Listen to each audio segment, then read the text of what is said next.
Cuando ya tienes todo perdido, tienes poco que perder. Dejar a un lado todo lo que no sea pensamiento, todo lo que no sea discusión, todo lo que no sea espíritu crítico, todo lo que no sea formación.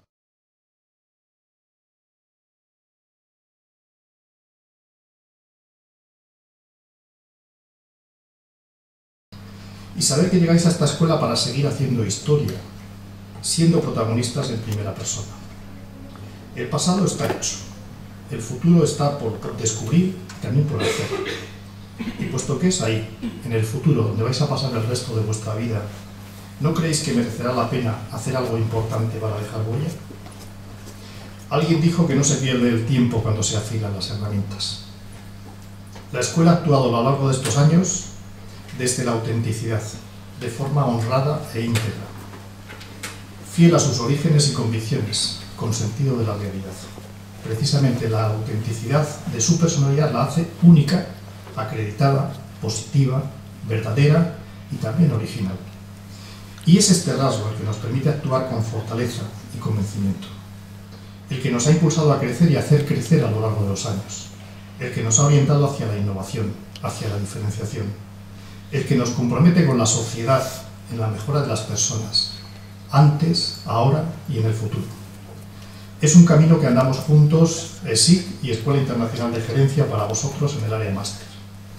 Y recordando a Alex Rovira en la inauguración del curso el pasado día 18 de octubre, os traslado unas palabras para la reflexión por si queréis hacerlas vuestras. Os recuerdo que decía: me niego a renunciar a la utopía. Creo que hoy más que nunca son necesarios los idealistas sumamente prácticos, los que tocan con los pies en el suelo, pero anhelan las estrellas. ¿Por qué hay gente que siempre encuentra plaza para aparcar? ¿Y por qué hay otros que siempre llegan cabreados porque dicen que no hay sitio?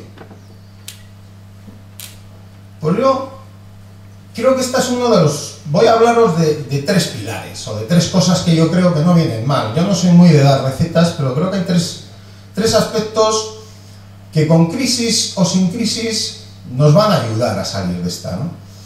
El primero es hacernos esta pregunta que se hace mi amigo, ya digo, Carlos Andreu. ¿Por qué hay gente que siempre encuentra plaza para aparcar? Esto quiere decir, pues hombre, hay personas que ante las crisis nos paralizamos, hay personas que reaccionamos echando la culpa a todo el cuerpo técnico de la Leti, diciendo que no tienen ni idea, que en el fondo se han equivocado, y hay otros pues que lo ven como una oportunidad. Hay gente que siempre encuentra plaza para aparcar. Eso os pasará. Esta noche se habéis quedado con una banda de amigos para cenar. Veréis como siempre hay alguno que llega quejándose de que no hay sitio. Y verás como hay otro que llega con una sonrisa porque siempre hay plaza para aparcar. El problema de los primeros es que te chupan el optimismo y acaban siendo muy cansados. La gente que siempre se queja porque no encuentra sitio, la gente que siempre se queja porque la cosa se está muy mal, acaban chupándote todas las energías, ¿no?